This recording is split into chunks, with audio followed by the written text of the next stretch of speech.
день, дорогие друзья. Мы с вами сегодня собрались на очередное заседание нашего консервативного аналитического клуба. И сегодня хотелось бы обсудить тему с Израилем. Мы помним, как несколько лет назад вот Илья Львович, около 2 лет, сразу, да, 2 после, года, да, уже почти, сразу да. после событий, да. Да, 2 года назад Илья Львович Ягудзе давал интервью Максиму Солдаткину. Вот. И давайте сейчас посмотрим, что изменилось за это время и какие уже соображения по поводу прошедшего событий, что можно, какие сделать выводы. Пожалуйста, Илья Львович. Приветствую всех наших зрителей, слушателей. Ну, поговорим сегодня, отвлечемся от нашей серой погоды, без снега и просвета, и поговорим о далеком солнечном Ближнем Востоке. И как я четко тогда определил в разговоре с одним из активистов нашего ценностного гражданского патриотического общества, Максимом Георгиевичем, события 7 октября сходу видно, что это был безусловный заказ и сговор. Как точно, кого, где, как, понятно, в тот момент было неясно. Ну, как бы внешнее проявление, то, что бездействовала армия, то, что был колоссальный успех организации, сейчас мы все знаем, организации террористической, ну, не замеченной в исключительных военных талантах, да. Вот, и самая охраняемая граница в мире, как ее называли за несколько дней до этого, значит, там. Сейчас, в общем-то, высветлилась картина маслом, что там происходило. Значит, прежде всего, внутреннее противостояние внутри Израиля. Внутреннее противостояние между, ну, Израиль является полностью марионеткой американской, а в самих Соединенных Штатах, как мы знаем, имеется по ценностным вопросам сильнейшее противостояние внутри Америки. Да? Есть так называемые голубые штаты, красные штаты. Само название голубые и красные, оно поменялось исторически на рубеже 2000 года. Более традиционные назывались голубыми, голубая кровь, а красные, они коммуняки, они, значит, против традиционного уклада. На рубеже 2000-х годов эти названия полностью перевернулись. Большое русскоязычное население в Соединенных Штатах, все знают, кого называют голубыми в современном русском языке. Голубая кровь не актуальна. Работяги американские, оплот республиканской партии, они, значит, гордо называют себя redneck, то есть такой красной бычьей шеей. И поэтому красными штатами называются традиционные. В частности, родной штат Трампа, Техас, где живет 30 миллионов человек, где имеется четкое законодательство, запрещающее позитивное или нейтральное освещение в СМИ, значит, для несовершеннолетних половых извращений. Имеется смертная казнь и много других хороших вещей. Значит, группы израильские, как бы правые, которые представляет, ну, Нетаньяху, бессменный глава правительства, так, с 95 года, практически бессменный, с небольшими перерывами косметическими, они ориентируются на республиканскую партию. А партия, которую метко называет болгарский вирусолог и политолог Пламен Пасков демонократической, они ориентируются на тех, кого в Израиле называют левые. Но надо понимать, что в нашем мире, как бы, да, как мы говорим, понятия, они, значит, меняются. Вообще исторически левые мы знаем, что те, кто за трудящихся, да, за это. Нет, у них единственное насаждение извращений, всякого такого. И они, значит, якобы занимают более миролюбивую позицию в арабо-израильском конфликте. Сейчас мы четко посмотрим, значит, какое у них миролюбие, куда оно направлено. И надо сказать, что довольно дилетантски выступают те политологи, которые, значит, глядя на всякие выступления антиправительственные против правых правительств в капиталистических странах, в странах НАТО, считают, что там хорошее. Например, когда было беснование уличное, полностью соответствующее, значит, по формату, по политтехнологиям беснования, например, Бочубесов у нас, да, в 2020 году. И, собственно, те же Соросята, да, тот же фонд Сороса, вывел, значит, там даже мужиков под видом женщин, но поляки не тот народ, где дадут женщинкам заработать, а мужики будут в стороне. Значит, шел дождь, подняли ЛГБТ-зонтики, значит, и там совсем тоже не только женщины были, назвали женская демонстрация за аборты, да, против жизнезащитного польского законодательства, которое поддерживает там большинство населения, которое придерживается, собственно, католических установок в этом-то. Это были совсем нехорошие против плохих, это были соросята, которые ищут деструкцию и сокращение населения. Если есть такая страна, Польша, да, Польша и Португалия на карте Европы, где минимальнейший процент беременности заканчивается абортом, да, то они выступают против этого. Теперь в Израиле, значит, история, еще раз повторяю, в нашем триплацдарме. На сегодняшний момент там есть такая ситуация. Есть вот это государство, в нем 10 миллионов населения. Так, вообще рост очень сильный, весьма впечатляющий. Потому что, скажем, в 1973 году было где-то 3,5 миллиона населения. Вот. Это вовсе не иммиграция. Иммиграция практически протекает, утекает. И иммиграция последних 35 лет фактически она даже не воспроизводится. Это естественный прирост и иудейского, и арабского населения. Иудейского, имею в виду, собственно, значит, придерживающихся традиций иудаизма, людей, семей, значит, иудейских, у них действительно прирост значительный, который дает Израилю, это единственная страна в белом мире, кроме белом, значит, так сказать, мира, условно, кроме Исландии, по-моему, где положительный прирост населения. Вот. В белом мире западном, так, азербайджанцы вполне белые люди. В годы войны, оккупации части территории страны, миллион людей стали беженцами, да. Масса людей мигрировала из Азербайджана. А данные населения там очень интересные. 7 миллионов с распадом Союза, 10 миллионов сейчас. Иммиграция в Азербайджан минимальная, иммиграция колоссальная. Как говорится, вот мы и видим. Да? Но в том, значит, в западном блоке единственная страна, общий прирост позитивный, который дает население иудейское, реально иудейское и мусульманское. Масса населения секуляристского и миллион не евреев, не арабов, которые там живут примерно, значит, да, плюс-минус.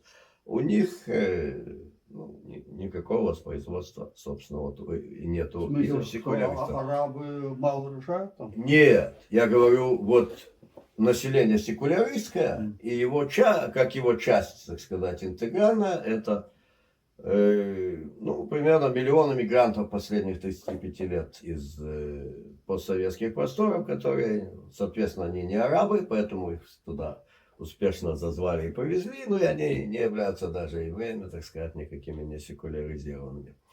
И секуляризированные местные, у них то, что называется «елет векелев», ребенок и пес, да, то есть обычная западная система, значит, да. Вот. И идет противостояние ценностное внутри. Все вместе, эти 10 миллионов, хотят жить, 2 миллиона арабского населения, они хотят жить. Террор вооруженный, воинствующий, такой как Хамас, такой как другие, значит, палестинские формирования. Когда произносят от моря до Иордана, Палестина должна быть свободна, непонятно, как она должна быть свободна. От кого? От вот этого всего населения, которое там живет, куда их в море или перерезать. Есть в арабском мире, да, почему-то в русскоязычном пространстве не отражено, но там очень здорово идет, значит, кликушество. Типа, мы всех перережем, дайте нам только добраться до глоток, значит, до глоток сионистов, и мы перережем, не оставим ни одного сиониста. И кто относится к сионистам, мы знаем, что хамасовцы успешно вырезали арабов, которые им попались под руку 7 октября, израильских арабов, причем специально еще поглумились, значит, побеседовали с ними по-арабски, сказали, ты мусульманин, скажи что-то из Корана, и он, значит, все там сказал, и, значит, и после этого их перестреляли. Вот. То есть противостояние, это оно... Получается, это провокация. Безвыходное противостояние. На сегодняшний момент, терроризм не разбирается. на сегодняшний момент непонятно, как пойти там к мирному решению. То есть понятно, что говорить о каких-то там, вот прекратится оккупация, оккупация кого кем. С точки зрения тех, кто кричат от моря до Иордана «Свободная Палестина», все, кто там находятся и не принадлежат к их организациям, они являются оккупантами, так? Включая арабов израильских граждан. Непонятно, куда их всех девать. То есть безвыходное положение. Оккупантами являются и евреи, и арабы, Оккупанты и палестинцы. все, потому что там, где замешано бабло, есть такая, в науке социология, есть такая динамика организаций. Организации не хотят самоликвидироваться. И на каждого рядового террориста, там, вот этого, который идет, да, боевика, масса людей его готовят. То есть идут большие-большие крутятся бабки. Как запускались эти механизмы, мы осветили в нашей подробнейшей серии, да. Как, собственно, туда ставили всякие лапы. Специфический исламистский террор пестовала США. Вот, как всегда, такие штуки они где-то выходят из-под контроля. Из воздуха не бывает. Крупнейший хаб исламистского террора, который действовал против Ливии, против Ирака, против советского еще войск в Афганистане, это, значит, было в государстве Катар, так. И сейчас там неоднозначная позиция, что куда. Но, короче, это просто колоссальные деньги, да, на этом навариваются колоссальные деньги. На всем вот этом вооруженном противостоянии. Какого-то выхода такого простого, как за Кавказском противостоянии, хорошо, я так понимаю, там выхода этого нет. что это американцы финансируют. Значит, сейчас пойдем финансироваться в конечном счете там и американцами, и другими какими-то факторами. И просто нельзя вот взять, прекратить вооруженное противостояние, а как все останутся без заработков, да. Вот. Ну, короче, реального решения нету. Кроме, значит, по крайней мере, чтобы как-то поддерживать, да, чтобы не было резни, чтобы не было вооруженных конфликтов, чтобы не было далеко идущей агрессии с той или другой То есть стороны. по результату получается плановое уменьшение населения. Очень четко. И причем именно там, где оно больше всего множится, то как же не делать это? Значит, все, кого вырезал Хамас 7 октября, они находились на признанной международной израильской территории, не на оккупированной каким бы то ни было конем. Одним словом, значит, вот это есть там противостояние. Оно, в принципе, вокруг ценностных вопросов в израильском обществе. Вот это все ЛГБТ, насаждение, значит, там самые дикие там есть законы. Кстати, самое интересное, что вот эти организации, планирование семьи, ЛГБТ, прочее, их когда-то создавали под патронажем Геббельса для других стран. В Германию их не пускали, чтобы, не дай бог, у немцев это не было. А другим странам их забрасывали. В Германию они не пускали. Все первое руководство нацистской партии было, ну, как мы отразили в нашей серии, да, в свое время, вот тут все эти вопросы, они все вышли из ЛГБТ, а потом они это планировали для других стран, совершенно верно. Вот. И, например, скажем, в секулярных школах израильских, там есть такая гасвала мигдарит, то есть там несовершеннолетним, значит, если ты чувствуешь, что ты девочка в теле мальчика и т.д., вот, без согласия родителей, как в голубых американских штатах это не делается, но с родителей выбивают согласие. Родителям говорят, значит, ну вы хотите мертвого, хотите, чтобы ваш сын был мертв или чтобы он был девочкой. Ну, конкретно вот такие вещи. С другой стороны, есть иудейское население и арабское население. Я вам скажу более того, значит, суть немножко психологии, я знаю. Каждый человек, он в своем жизненном пути проходит ряд кризисов. И вот когда начинаются кризисы, они у каждого есть, у меня, там, у другого, любого человека. Ему говорят, а ты знаешь, все твои проблемы от того, что ты девочка в теле мальчика, или ты мальчик в теле девочки. Наоборот. Когда ты поменяешь, жизнь будет прекрасна. Так опять-таки идут же бабки на это. Там, где запущены бабки, там уже любые будут, как сказал Карл Маркс, за 300% прибыли капиталист готов на любые преступления. Потом, когда Верно, но не только за 300, не только капиталист, а очень многие. Потом, когда они поменяли у человека пол, значит, у него вообще пропадает какой-то смысл жизни. Начинаются самоубийства, или он там болеет и сам помирает. Но вот уже потом.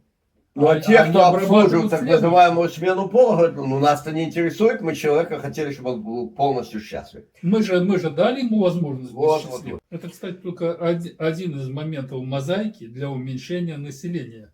Ведь не только, ну, понятно, смена пола, значит, потомства не будет, все, человек умрет и все, очистит землю.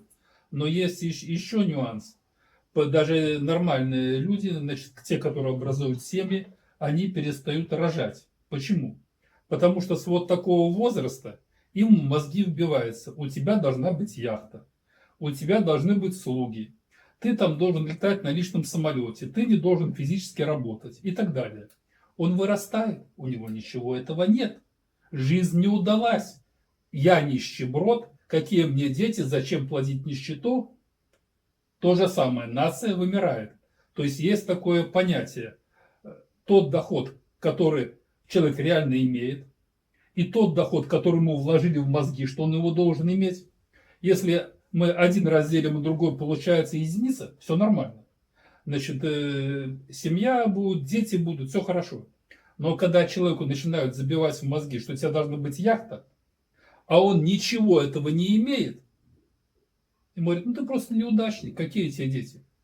Все, нищеброд, все, Ну, ничего не рожается. понятно. И все, и нация должна... Динамика социальной То есть- деструкции То есть ясна. принцип какой? Богатые страны, рождаемость ниже, чем в Ну, бедных здесь странах. понятно. Так вот, Сейчас наш президент бьется, извините, старается там какие-то льготы давать, там, многодетным, прочее. А оно не несет своего того эффекта, на который скоро надо рассчитано. уже, и не скоро, а прямо сейчас срочно, пока еще есть двудетные семьи, надо им давать льготы. То есть принцип Но это отдельная тема. в том, что это находится не в рамках денег, не в сфере денег, оно находится в мозгах, Только в голове, в конечно. голове. И вот внутри, значит, вот этого населения, вот этого государства Израиль, там жесточайшее противостояние по этим вопросам, между населением, которое имеет свои системы образования. Ну, арабов не трогают с этим с ЛГБТ, как с коронабесием их не трогали, да? Вот этот невиданный такой нацистский эксперимент над людьми невиданного масштаба, когда вкололи половине взрослого населения, вкололи 4 раза псевдовакцину. И там страшные последствия после этого все. Тоже никто за это не ответил. И, кстати, чтобы, значит, не было у кого-то, как я всегда говорю, что если сионист скажет, что я хороший еврей, юдофоб скажет, что я хороший еврей, упаси Бог. Вот эти меня должны ненавидеть, да. Так вот, значит, и скажем, назовем все своими именами, да. Значит, у власти в период коронабесия побывали обе эти части. И те, кто называется там правые, и те, кто называется там левые.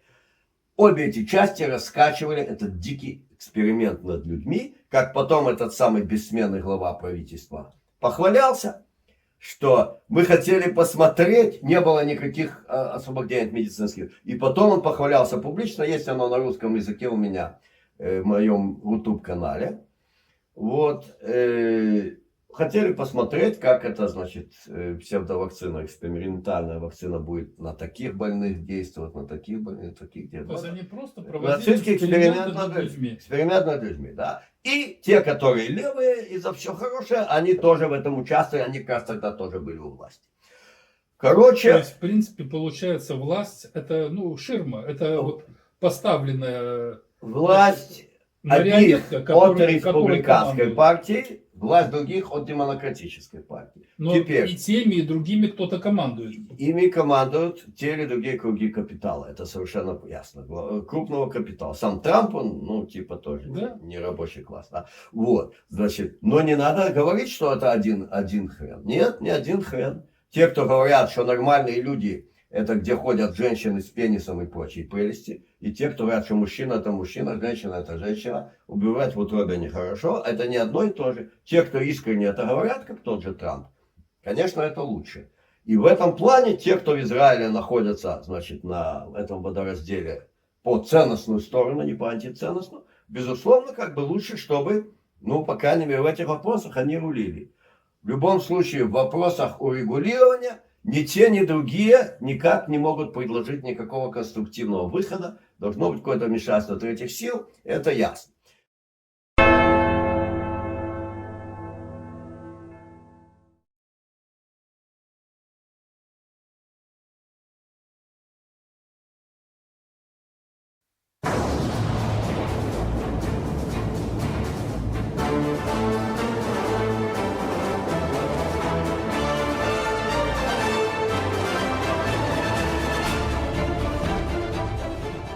случае в вопросах урегулирования ни те, ни другие никак не могут предложить никакого конструктивного выхода. Должно быть какое-то вмешательство третьих сил, это ясно. Значит, теперь, что происходило 7 октября? Значит, власти правые. И вот иудейское сообщество, то есть ценностное сообщество конкретно, вот в вопросе вот этих базисных ценностей, да, они у власти. И те, кто за, значит, женщин с пенисом и т.д., они видят, вот, они не имеют, им не удается получить большинство. Они себя изображают в качестве тех, кто за мир против оккупации, но они не предлагают никаких реальных решений на самом деле. И поэтому не особо за ними идет даже арабский избиратель. То есть он не бежит за них голосовать, мало участвует в голосовании, им не удается прийти к власти. Среди иудейского населения силен так называемый правый экстремизм, да, они там за то, чтобы там все там единое, неделимое, но в конце концов весь арабский, не весь арабский мир, кстати, да, но по всему арабскому миру есть те, кто говорят, доберемся до их лодок, понимаете, да, но вопросы именно внутреннего ценностного противостояния. Теперь оплотом антиценностных решений, которые все контролируют, является Израильский Верховный суд, который потихоньку прибрал к своим рукам невиданные полномочия, значит, которых вообще, ну, фактически спецслужбы и Верховные суды стран капитала, они обслуживают, значит, глобалистскую вот эту политику. И они, грубо говоря, на Демократическую партию Соединенных Штатов зациклены, потому что вот этот дранг на глобализм, его запустил еще Обама. Байден тогда был молодой и бодрый, маразм он подступает внезапно. Бывает такое с главами государств. Внезапно, пару лет назад был бодрый мужик, и вот он уже в маразме. Так вот, когда он был бодрый мужик, он возглавил 2 всемирных штаба по нейтрализации традиционных религий, по насаждению извращений в мире. И вот так, значит, оно там идет. И значительная часть, большинство населения фактически, они не хотят вот этой диктатуры Верховного суда, так называемого, который сам себе взял невиданные полномочия. И началось активное движение, которое правые, как бы, значит, инициировали, просто законодательным образом ограничить полномочия вот этого, значит, Верховного суда. Опять-таки, недалекие политологи почему-то решили, что те демонстрации, которые устраивают против этих предложений, ну, в конце концов, законно избранного, поддержанного большинством населения, да, включая 2 миллиона арабов, 1 миллион, значит, не арабов, не евреев, парламента, почему, значит, против вообще законных решений парламента, предложений даже, да, устраиваются дикие уличные беснования, и почему полиция бездействует в этих беснованиях. Потому что это все крышевала служба внутренней безопасности, израильская Шабак, да, она крышевала эти все демонстрации, значит, против правительства, вот по случаю вот этой, как ее назвали, реформы юридической системы. Значит, смотрите, как вот интересно, это именно противостояние, но по ценностным вопросам. Скажем, все вот это дикое законодательство, которое там, значит, признаются однополые браки, заключенные за границей, но внутри страны. То есть там вот такой оксюморон, да, с одной стороны, громадное, большинство, в общем-то, населения, громадная часть населения, это люди, придерживаются полностью традиций, устоев авраамических религий. Так? Вот. И на территории Израиля не заключается брак гражданский. То есть там брак официальный государств заключается только конфессиональный. Но при этом признаются браки, заключенные за границей, естественно. Поэтому, скажем, те, кто не могут заключить брак, скажем, ну, тот же брак между конфессиями, да, между представителями конфессий, оформляют за границей, там прямо в посольствах, можно на территории Израиля оформить даже. Так. Получается, что если хочешь вступить в брак, ты обязательно должен быть иудеем. Должен быть, нет, почему иудеем, что за чушь? Ну, такое... Ничего вы не поняли из того, что я сказал, повторяю. Брак только конфессиональный. Ну. Это иудейская конфессия, Ну. это мусульманская конфессия. Ну, это отдельная конфессия друзы. И это, по-моему, 6 или 8 христианских конфессий, которые имеют свои признанные государством полномочные органы для регистрации брака и оформления развода. Браки, заключенные на других территориях, они принимают. Принятые ну, вот, смотрите, заграничные браки, они признаются. Людей хочет на православной жизни. Можно православных. Что будет? Есть 3 варианта. То почему не православные на иудейке? Ну, или православные взяли. Ну, потому что взяли обычно, да, парадигму, 95% таких браков. Одним словом, значит, 3 варианта. Или одна сторона принимает ту религию, или та сторона принимает эту религию, или оба регистрируют брак за границей, одним из возможных. Ну, рядом находится курортный остров Кипр, обычно туда летят, как бы, там, сразу там, это, фирмы есть, там все, в общем, сразу и брак регистрируется, и курорты, и навар Кипру, и доступно как бы всем и все. Но можно построить только на территории Израиля. Так вот, кстати, у власти были правы, но это под давлением Верховного суда. Значит, в какой-то момент по требованию Верховного суда выбора нету. Фактически, значит, правит правительством хоть тем, хоть другим Верховный суд, и такая должность совершенно тоже фантастическая, значит, там демоническая, демонократическая, юридический советник правительства. Оно все имеет там глубокие исторические корни, совершенно неизвестные, непонятные людям, которые смотрят со стороны. Юридический советник правительства, фактически он командует правительством. И он отдает те команды, которые отдает Багац, завязанный, соответственно, на демократическую партию США. Но республиканская партия поддерживает большие силы внутри Израиля тоже. Как ту же партию Ликуд, скажем. Вот. Значит, сказали, что однополые браки, заключенные за границей, будут признаваться в Израиле. И вот это в школах, вот это страшное беснование, значит, ну, как бы люди тоже секулярные, не верующие, не религиозные, ну, они борзеют от того, что им начинают объяснять, да, там, смени пол и будешь счастлив. Вот, вокруг этого жесточайшее противостояние внутри. И вот эти, которые, значит, ну, левые, будем употреблять терминологию, которые за диктатуру Верховного суда и, значит, юрсоветника правительства, откуда пошел этот институт юрсоветника, это вообще анекдот. Когда как бы всем Израилем управлял один человек, звали его Бен-Гурион. У него была правительственная коалиция какая-то. И министром юстиции там выторговала какая-то партия, которую он не очень любил. Он сказал, тогда генеральным прокурором будет юридический советник правительства. Я назначаю такую должность, и он будет из моей партии. Это было 70 лет назад, больше, 75 лет назад. И с тех пор установилась вот эта должность. А потихоньку это стал командир правительства на службе вот этого богатца, значит, так называемого Верховного суда. Назначенного демократической партии США. Назначается и с ней полностью координируется. Так, значит, уличные демонстрации, беснования страшные, все это крышевал Шабак, но не выходит, не удается, у них нет большинства в парламенте, у левых, значит, так сказать, да. Тогда они сказали, а у вас не будет вообще, придет день, у вас не будет армии, у вас не будет ВВС. Что это значит, все увидели 7 октября. Значит, что они подняли в силовых структурах, в войске, значит, движение как бы сорванут. То есть отказ служить. Отказ служить. Если проведут вот эту реформу судебной системы, мы типа отменяем, значит, отменяем, не будем служить такому правительству. Ну, кстати, которое законный совершенно в этом плане действия делает, да, на своем внутреннем поле. Короче, имело место 3 фактора, возвращаемся к 7 октября. Значит, 3 фактора слилось.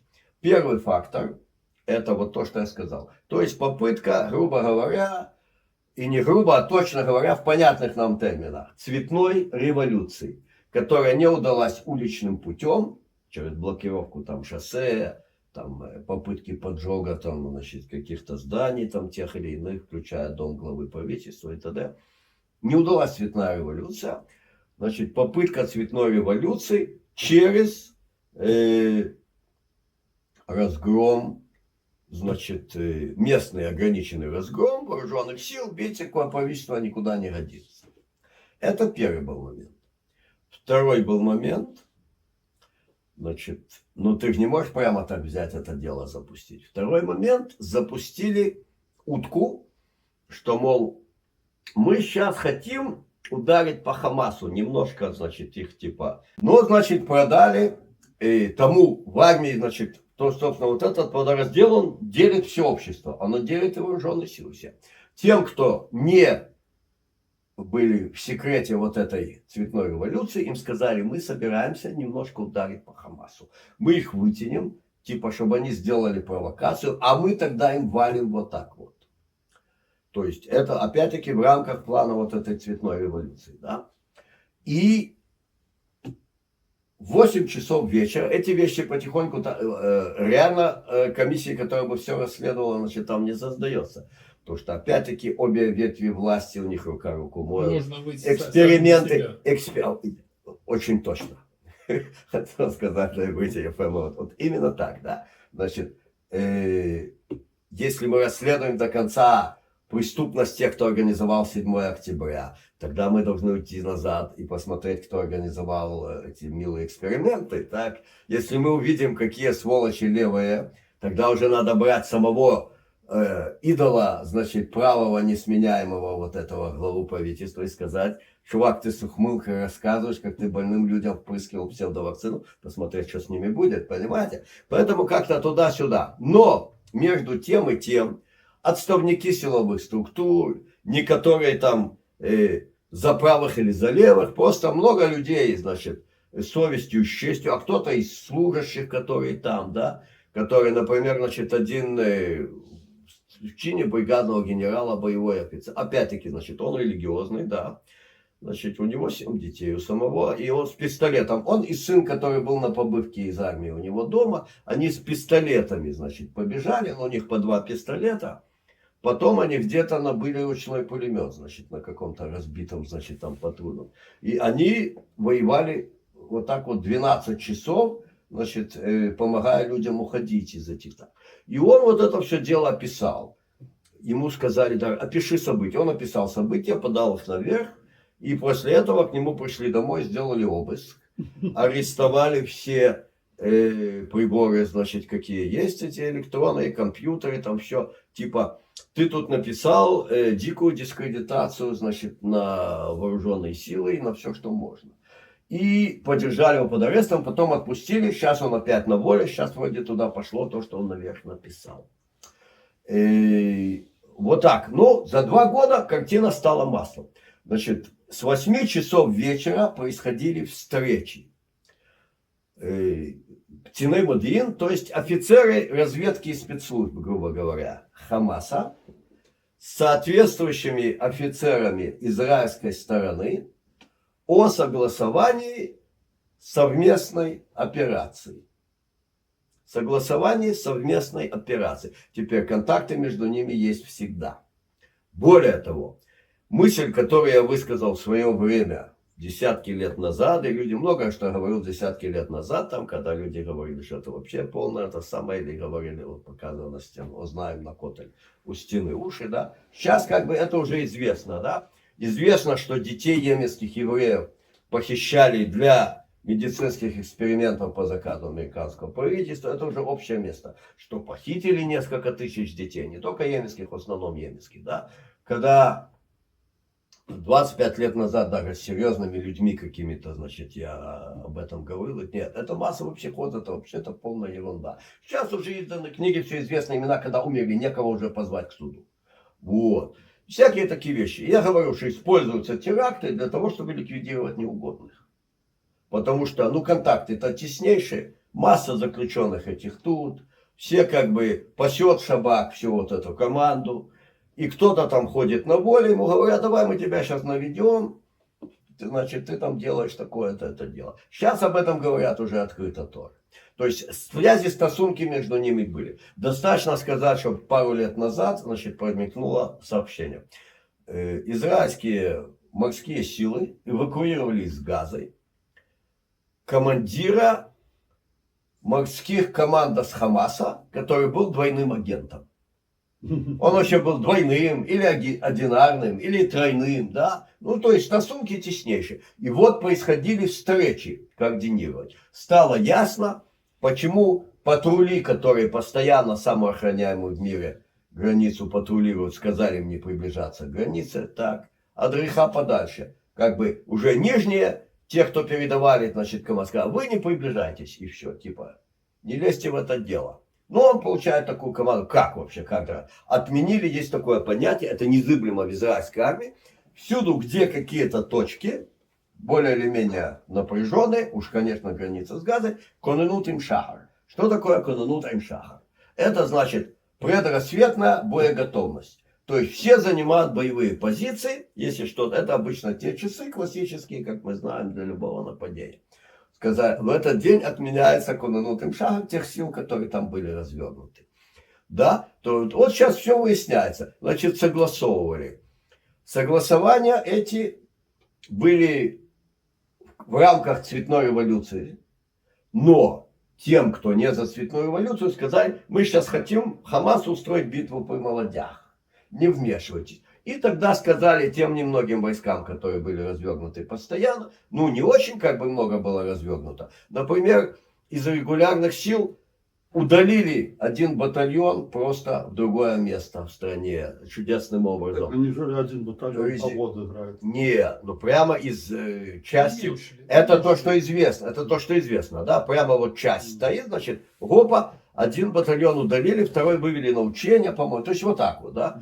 Потом, значит, какой-то резервистский батальон конкретно спецназа, который вот там должен, да. Они призывались в этот самый день, 7 октября. Ну, график не изменишь, нету вооружения. И там уже все летят, вот эти все сообщения, да, в этих телефонах, что там происходит, резня, зовут на помощь. Значит, тут стоит несколько сот здоровых мужиков, готовых ринуться в бой, нету оружия. Их так продержали, значит, около суток, да. Ну как, а нету оружия почему? Ключ потерялся от оружейной.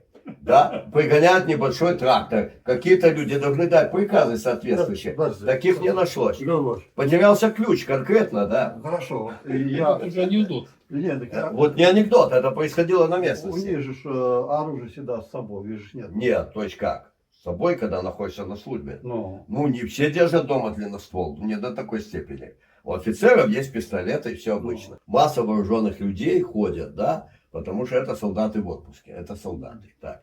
Есть люди, которые живут, например, на тех же территориях, да, там, значит, западный берег так называемый, да, Иудея и Самария.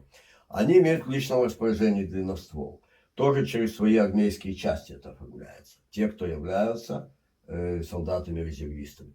По-обычному, обычные цивильные люди приходят на военную службу, неважно там, кто он там, в самых супервойсках, он не ходит с длинностволом. Нету в личном владении длинноствола, как, скажем, в Соединенных Штатах. Такого не бывает. Вообще, по определению.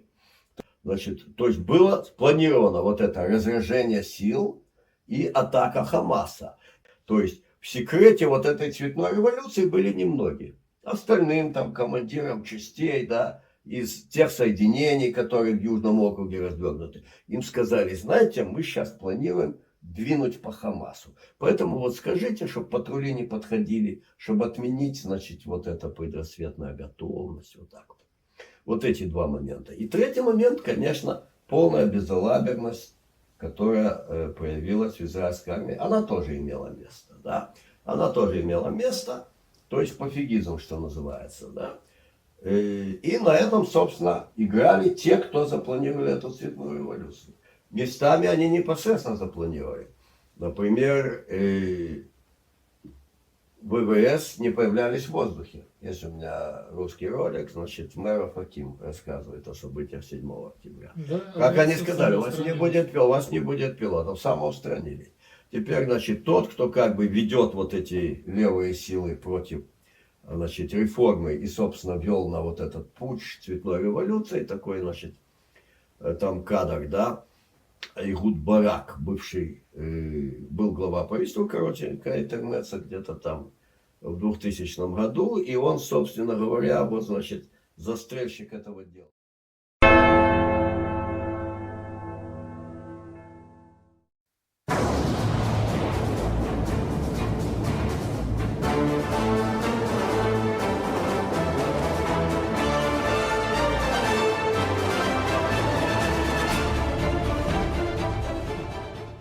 Бывший начальник штаба такой, Игуд Барак, и вот он, значит, на своей странице, по прошествии 8 часов после, когда считается официально нападение Хамаса, фактически оно началось не в 6 часов утра, а в предрассветные часы, и после согласования, да, обеих разведок, такого милого согласования, которое происходило вдоль границы.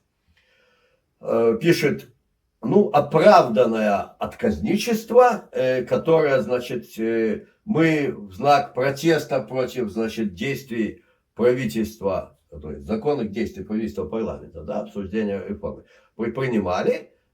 Это правильное, оправданное отказничество надо прекратить. И с этого момента, значит, уже все по военной субординации стали вступать в бой. Теперь есть совсем не парится. Теперь есть еще одна, да, совершенно не парится. Теперь есть еще одна, значит, интересная вот эта лапа, которая вот этого, значит, внутреннего deep state там, от демократической партии США, она завязана тоже на богатство, на юридическую систему полностью и одновременно на вот этот самый шабак, так?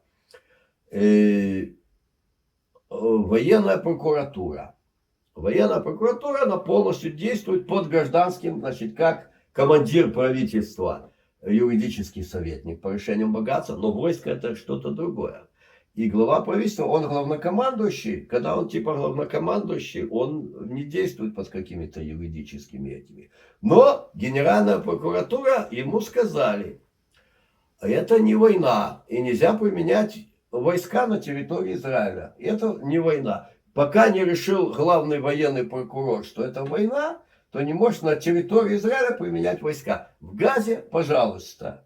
А то, что эти, значит, там захватили заложников, то, что надо было там применить ВВС, так, то есть, и с другой стороны, эти прекратили отказничество, значит, те летчики, которые были в секрете цветной революции, и куда их посылает от греха подальше главнокомандующий, он их посылает бомбить в Газе.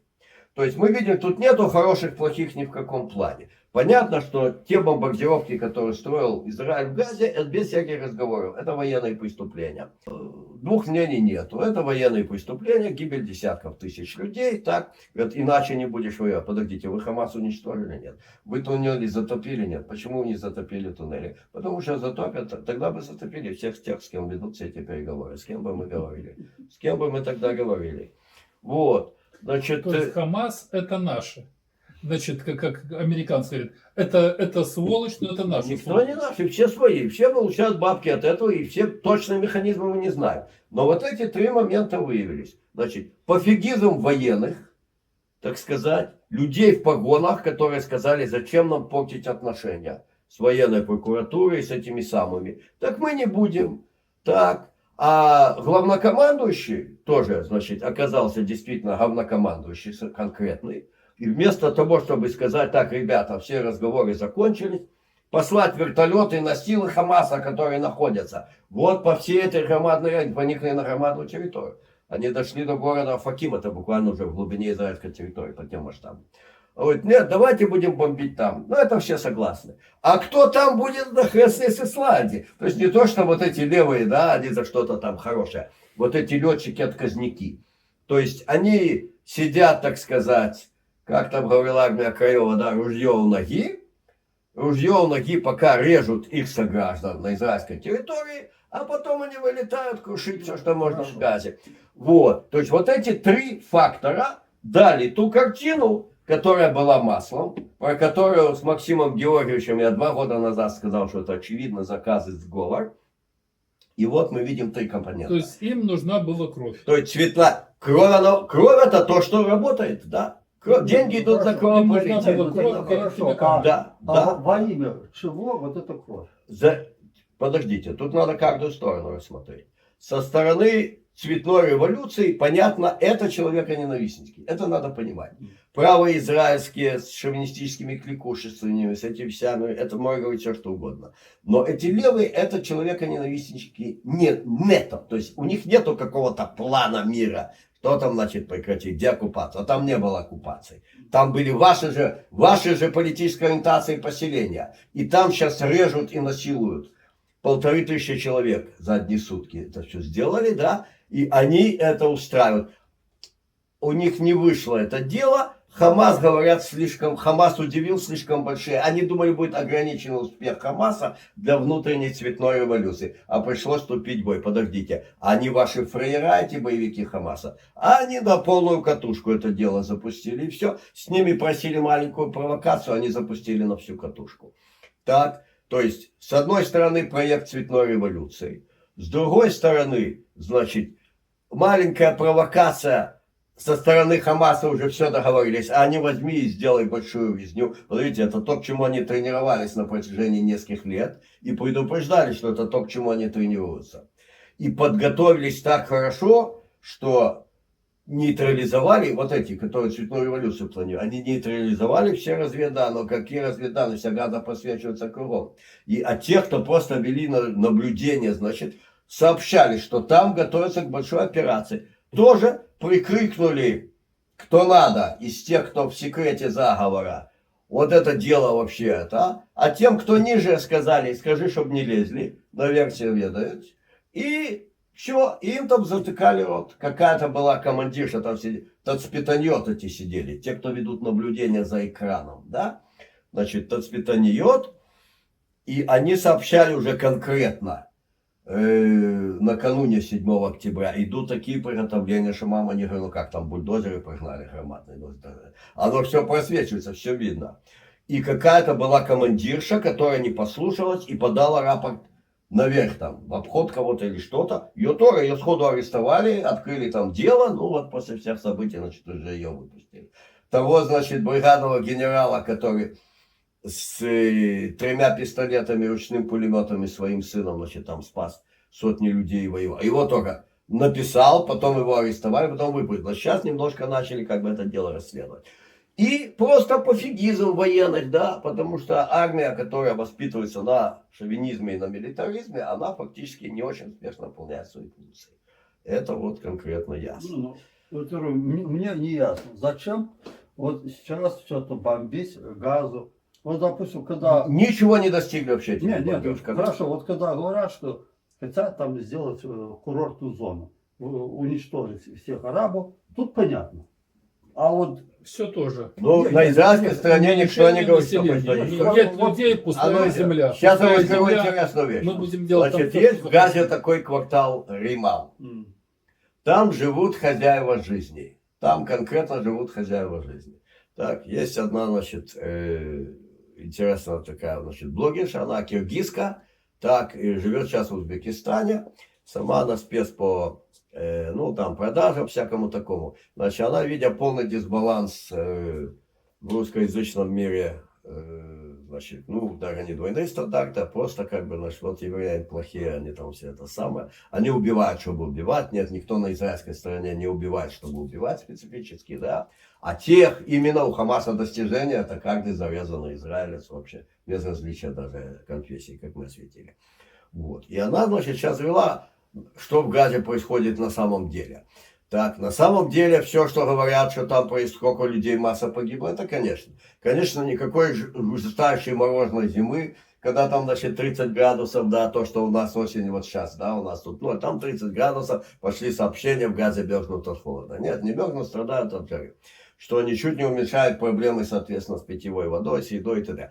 Она, значит, собирает эти несуразности, и с другой стороны, она все время выкладывает, открываются кафе, рестораны, в общем, как там живут хозяева жизни, так? И она это отслеживает. Она владеет, их не бомбят. она владеет арабским языком. Она, кстати, не тупая. Она говорит, что понятно, все, так сказать, эти все страдания, этих сотен тысяч людей там, да, они есть, но посмотрите, что происходит в этой самой Газе, насколько она небольшая, да? Вот, говорит, тут бы так, тут бы так. Этот квартал не трогали. Там живут хозяева жизни. Какой-то там iPhone, какой-то модели сейчас. 17-го, еще говорит, в Израиле в продаже не появился, там он уже появился. Рекламы эти выкладывает, так сказать, на арабском языке, но я тоже по-арабски читаю, значит, все там, сказать, оно в натуре. И, значит, кто-то из владельцев этих магазинов показывает, как он, значит, на свой, так сказать, вольный час провел чудесно выходные. Странички, она вошла в их странички. Вот этих вот владельцев кафе, ресторанов, да. И он там показывает, значит, как он забавляется и фотографируется с автоматом. с длинностволом. Длинноствол конкретно израильский, взятый, значит, трофеем 7 октября. Это совершенно очевидно по некоторым деталям на нем, которые, значит, израильские солдаты там упражняются, сдвоенный магазин, сделать это на изоленте, там всякие штучки, там дрючки, ну как бы вот так. Вот, то есть трофейный конкретно автомат. Но это как бы конкретный хамасовец, да, ясно. И вот они там успешно, значит, с этим делом всем их не трогают, да, хозяев жизни не тронули. Это самое интересное. Ты говоришь, вот Понимаете? То есть вот это как бы что там внутри хорошо, происходит. вот была бы цветная революция, как вы говорите, Да, между своими силами. да. Началась вот эта вот война. В любом случае, все внутренние вопросы уже за 2 года можно было бы решить. Но война продлевалась, пока... вот- Внутренние Да. вопросы не будут решены никогда вообще. Это вы сказали. Не, ну так... Стойте, вы так, говорите так, какой-то хорошо. постулат. Нет, так подожди. Я вам объясню, что внутреннее противостояние там не Ну, разрешимо. хорошо, так, а смысл да, воевать? Теперь надо понять. Война – это деньги. Война запускается, и она продолжается, достижений никаких нету. Теперь эта история с заложниками, это отдельно. Но тоже тут подход, значит, совершенно какой-то идиотский. Я Да? просто не вижу денег. Чем дольше идет Деньги война, как? тем больше Боеприпасы, ты которые производятся. Деньги американцы получают там за... Получают те, кто производит в Израиле боеприпасы. Ну, Вы что, заработаешь. смеетесь? Ну как Украина? Это Сейчас колоссальные украинцы деньги. гибнут. Хорошо, ну так... Массово гибнут Хорошо, украинцы. Зеленский Подождите. приложит на счет И- и- денег. то- Израиль это мировая держава Нет. ВПК. Вы что, смеетесь? Это Итог- колоссальные деньги. Итог войны, вот... Итог никакой. И не может быть Ну, никакого. что-то непонятно. Итога никакого нету. Но надо, ну, это мы осветили в нашей Итог трилогии. зарабатывания Что денег. создана была не безвыходная ситуация. Разруливать надо силами международного сообщества и всех меняемых сил. Теперь, кто является вот этим, так сказать, что называется на иврите окец, да, острием или приколом, главной поднаколкой? Это вот та часть израильского общества, которая является секуляристской и антирелигиозной. Потому что, скажем, в религиозном сообществе, да, в иудейском, как я называю, говорят по-русски, потому что по-русски вот это дурацкое разделение евреи и, значит, иудеи. Непонятно, кто такие. Иудейская часть, да, те, кто, значит, собственно, религиозные, да, иудеи. Противоречия там неразрешимые, а религиозные иудеи, несмотря на все шовинистические кликушества, и они первые готовы были бы сосуществовать с арабами при прекращении резни в любых условиях. Вот это как бы я вам итог сейчас подведу. В любых условиях.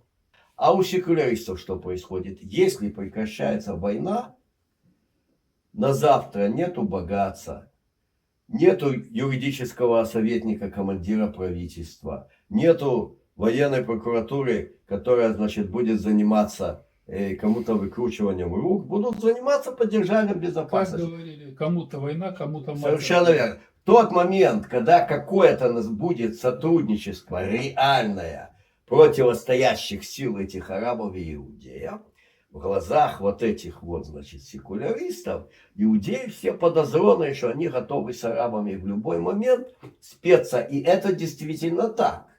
Это действительно так. Как ваш покорный слуга. Но я нахожусь не там, и я могу смело говорить, что я думаю. То, что я говорю, думает большинство реально верующих иудеев в Израиле. Однозначно. И они все подозренные. Поэтому они не заинтересованы в прекращении резни. Те, кто там хотят продолжать. Потому что не будет этого, не будет никакого ЛГБТ.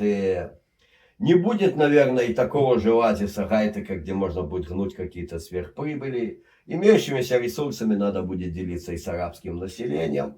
Для иудейского населения это не проблема, оно само живет в нижних десятках процентов, так сказать, по бедности. Да, и то есть просто будет перераспределение ресурсов, которые держит вот эта секуляристская, значит, так сказать, клика. И вот эта вся команда их, те, у кого, значит, ребенок и собака, и кто успешно гонят в бой этих же самых религиозных евреев. Половина погибших в Газе, это те, кто носят ермолку, ту или другую, такую или вязаную, как То есть то, называется. что мы сейчас половина. наблюдаем в Израиле, это зарабатывание денег на крови. Зарабатывание денег на крови однозначно. Но надо понимать, кто там вот этот самый окец. Это вот это секуляристское сообщество, которое понимают, что в тот момент, когда кончается резня, иудеи прекрасно спиваются с арабами. Потому что иудеям не надо ни сионистская атрибутика, ни безумный так называемый закон о возвращении. Его, значит, давно уже называют хокашвуд, закон о возвращении. Его уже давно называют хокеншвуд. Клизма, да, хокен это клизма. Так, значит, когда, ну, практически любой не араб в мире, значит, может себе пришить там какой-то хвост еврейского происхождения, поехать туда, чтобы укреплять демографическое, значит, как бы, ну, вот часть вот этих секуляристов. Ну, только они не понимают, что люди, которые не из них, не из этих вот взросшенных там сионистских секуляристов, они тоже не обязательно будут на их стороне, и совсем никак. То есть, у них вот это кошмар. Это как люди, которые стоят, висят в воздухе. То есть мы У вспоминаем них нету Ленина, базы. который говорил, за любыми политическими, религиозными, да, еще какими-то проблемами всегда нужно видеть экономику. Экономика Всегда всегда. нужно смотреть, кто зарабатывает на этом Ну, деньги. кстати, это еще в 2020 году есть коротенькая статейка Ленина, значит, классового вопроса в Палестине. Ну, тогда был небольшой приток иммигрантов, после этого. Он написал, тот, кто имеет квартиру на съем, он хочет, чтобы приехали иммигранты. Так, это ж понятно. Тот, кто имеет заводик, хочет, чтобы к нему приехали и работали дешевле, чем работали до сих пор. Понятно, что у людей есть сознание, кроме классового. Но у кого, как я всегда говорю, пролетарская солидарность, к сожалению, в большинстве случаев не работает. Но зато классовая солидарность капиталистов и Работает. крупного капитала, Очень хорошо. она работает вот так вот. И вот эти кадры из квартала Ремаль, кафе и ресторанов, когда сотни тысяч людей лишены крова, и тот же Хамас ворует тоже продовольствие, которое поступает в Газу, да, и, собственно, они его же потом продают, да, вот. Это хорошо показывает вот это великолепное классовое взаимопонимание, да. Ну, напоследок, я думаю, ситуация прояснил, верно? Эти факторы, которые стояли за тем, что было видно на внешней картине, которые 2 года назад. И вот, я думаю, это нормальный итог того, что... Это как сейчас в Европе стингеры задержали в Румынии. Ну, Блин, проехали через все границы, с Украины прошли таможню, прошли в Молдавию, проехали по Молдавии, прошли молдавскую таможню, прошли румынскую таможню. Никто не увидел но стингеров. если мы уже Совершенно говорим- случайно ехал спецназ мимо, увидел, торчат из кузова ракеты. Торчат из кузова ракеты, которые 4 таможни не увидели. Но мы-то на спектре рассказали, пусть еще люди узнают. Но южных соседей помянули. 7 октября, среди прочего оружия, было найдено оружие с маркировкой украинских воинских частей. Западного изготовления с маркировкой украинских воинских частей. Вот и всё. Там люди подходят, да, как это самое, они подходят толково, да. Они вот дают им оружие, чтобы убивать. Это они неплохо подходят. Правильно подходят? Это лучше. Они говорят, подожди, вот мне сдали вот эту дуру, чтобы я сейчас пулял. Куда мне пулять белый свет или там по-русски солдата? Я Смотри, ее продам. я держу в руках материальную ценность. Давай загоним это дело. А на бабки самогона и сала, импортного уже, да? Вот. Это лучше, чем стрелять, верно? Давай загоним, мы держим в руках материальную ценность. Проблема, что это такая ценность, которая в конечном счете будет где-то убивать. Все равно рано или поздно выстрелит. Вот такое дело, да. Ну что, на этом мы заканчиваем наше заседание консервативно-аналитического клуба. До новых встреч. Все, до свидания. До новых встреч, Божья помощь. Да.